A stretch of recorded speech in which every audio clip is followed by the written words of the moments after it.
안녕하세요, 테디입니다. 요즘 신규로 생성한 티스토리 블로그의 경우 저품질 현상이 많이 일어나고 있죠.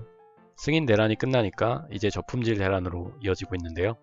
이런 현상이 당연할 수밖에 없는 이유는 승인 대란 시기를 틈타서 정말 많은 수의 티스토리 블로그가 우후죽순 생겨났기 때문에 다음 입장에서는 좀 더 건전하고 클린한 환경을 만들기 위해서 저품질 로직 수위를 높이고 조금이라도 기준에 미치지 못하는 블로그들은 바로바로 저품질 처리를 하고 있는 것 같습니다. 문제는 정말 순수하게 건전한 정보성 글을 작성하는 블로그에도 저품질 현상이 일어나고 있다는 건데요. 일단은 현재 이 시기를 잘 버텨내는 수밖에 없는 것 같아요. 다음이 정해놓은 일정 수준까지 블로그들이 정리가 되면 다시 로직이 변화할 가능성이 있기 때문에 일단 신규로 생성한 블로그 같은 경우에는 안전한 포스팅을 진행하면서 지수를 쌓아가는 것이 좋을 것 같습니다.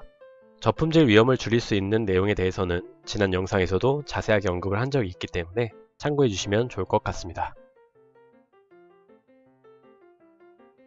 우리가 이야기하는 저품질이라는 것은 걸리게 되면 다음에서 공식적으로 메일이 오는 것도 아니고 저품질 블로그라고 따로 표시되거나 하는 부분이 아니기 때문에 평소보다 방문자 유입수가 떨어지거나 작성한 포스팅이 검색 결과에 나오지 않는다든가 여러 개의 블로그를 운영 중인 경우 다수의 블로그에 동시다발적으로 저품질 현상이 일어나게 되면 일단은 저품질을 의심하고 대안을 모색해 나가야 합니다.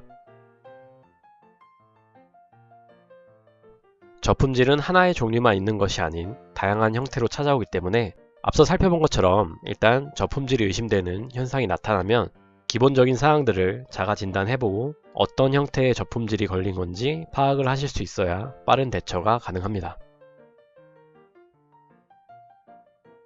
만약 특정 포스팅을 하고 난 뒤에 해당 제목 키워드를 검색했는데 검색 결과 어느 곳에도 나타나지 않고 누락이 되는 경우가 있는데요.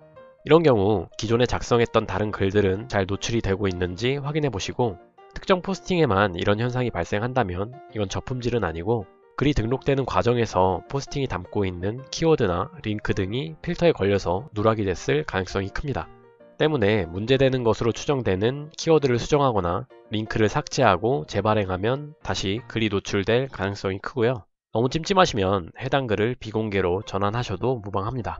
이런 경우엔 저품질이라기보다는 일회성으로 해당 포스팅에만 제재가 들어온 것이기 때문에 너무 걱정하실 필요는 없지만 이런 일이 반복되면 블로그 지수에 좋지 않은 영향을 주기 때문에 앞으로는 주의하실 필요가 있습니다.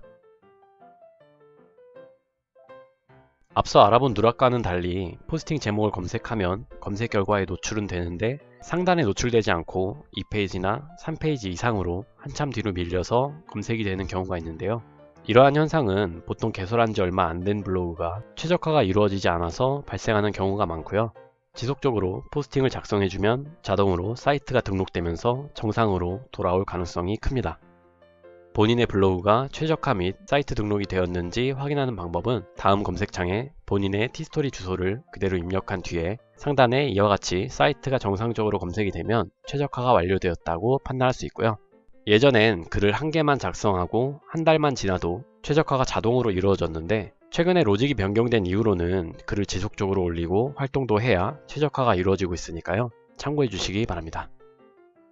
만약 기존에 최적화된 블로그에서 이러한 현상을 겪고 계시다면 사이트 등록이 정상적으로 되어 있는지 먼저 확인해 보시고 특정 글만 순위가 밀린 건지 아니면 전체적으로 밀린 건지 확인을 해 보실 필요가 있어요. 지수에 적합하지 않은 경쟁률 높은 키워드를 사용한 경우에도 이렇게 글이 밀려나는 경우도 있으니까요. 사이트 등록만 잘 되어 있다면 크게 걱정하실 필요는 없을 것 같습니다. 사이트 주소를 검색해도 나오지 않고 과거부터 현재까지 작성했던 모든 포스팅이 검색이 누락이 되었다면 우리가 일반적으로 이야기하는 저품질에 걸렸다라고 진단할 수 있는데요. 이런 경우 최근 발행했던 포스팅이나 행동들 중에서 저품질의 원인이 되었을 만한 행동을 하지는 않았는지 금지된 키워드를 쓰지는 않았는지 판단을 해볼 필요가 있고요. 너무 짧은 시간 동안 여러 개의 포스팅을 수정하거나 블로그의 이름을 변경해도 이런 현상이 발생하는 경우가 있기 때문에 저품질 현상이 발생한 원인을 파악하고 문제가 되는 부분을 수정하거나 삭제한 뒤에 다음 고객센터에 현재 상황을 설명하는 문의를 넣어 보시는 것이 좋습니다. 이렇게 해서 풀려나게 되면 다시 정상적으로 운영을 이어나가시면 되고요. 문의를 남겼음에도 불구하고 풀어주지 않는 경우가 있는데요. 이럴 땐 조금 아쉽더라도 새 블로그를 개설해서 운영을 이어나가는 것이 육체적으로나 정신적으로 피로를 줄이는 방법입니다. 사실 대부분의 저품질은 앞서 알아본 3번 정도까지 진행되는 경우가 대부분인데요. 만약 다음에 사이트 운영 정책에 심각하게 위배되는 어뷰징 행위나 비정상적인 행동을 하는 경우에 광고를 게재할 때 쓰이는 애드센스 펍코드 자체에 저품질이 걸리는 사례가 있습니다. 우리가 블로그에 광고를 게재하기 위해선 이런 식으로 된 개인의 고유 코드를 부여받아서 블로그에 복사 붙여넣기해서 사용하게 되는데요. 이 코드 자체에 페널티를 부여해서 해당 코드를 사용해서 광고를 게재하는 모든 블로그에 대해 저품질로 처리되게끔 하는 것이 바로 펍밴입니다.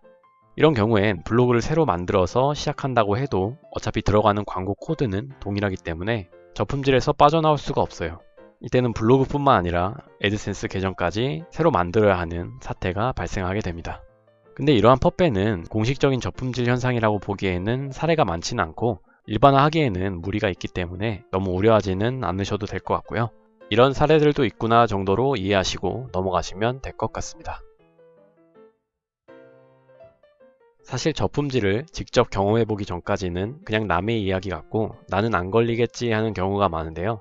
때문에 많은 분들이 저품질 이후에 대책을 마련해 놓지 않은 상태에서 저품질을 맞이하기 때문에 이 과정에서 블로그를 접고 포기하게 되는 경우가 많이 발생합니다. 현재 정상적으로 운영되고 있는 블로그라고 할지라도 저품질은 언제든 찾아올 수 있으니까요. 이 부분에 대해서 한 번쯤은 꼭 고민해 보시고 어떤 식으로 대처를 할 수 있을지에 대한 방법도 강구를 해 보시기 바랍니다. 구독과 좋아요 항상 감사드리고요. 테디였습니다.